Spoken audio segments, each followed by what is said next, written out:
நீங்க கொடுக்கக்கூடிய தாவத்தின் மூலமாக அவர்கள் இஸ்லாத்துக்கு வருவாங்க என்ன நிச்சயம் இருக்குது? என்ன உறுதியோட நீங்க பேசிக்கொண்டிருக்கிறீங்க?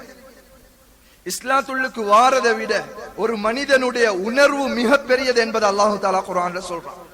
கண்ணியத்துக்குரிய கனவான்களே, அன்புக்குரிய சகோதரர்களே, இதே தொடர்ல அல்லாஹு தாலா சொல்றான், அம்மா மனிஸ்தக்னா ஃபஅன்த லஹு தஸத்தா. அவரை விட்டு நீங்க கேட்காம, அவருடைய பேச்சை கேட்காம முகத்தை திருப்பி கொண்டீங்க.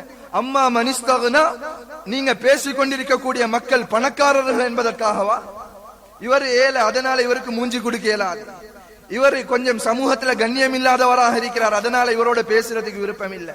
அவருடைய உணர்வை மதிக்கிறதுக்கு எனக்கு விருப்பம் இல்லை. கண்ணியத்துக்குரிய கனவான்களே, அல்லாஹுடைய பண்பு, அல்லாஹு தாலா உள்ளத்தை விளங்குறான். அடுத்தவங்களோட உள்ளத்தை விளங்கி நடக்கும். அவர்களுடைய ஆசாபாசங்களுக்கு குறுக்க நின்ற கூடாது.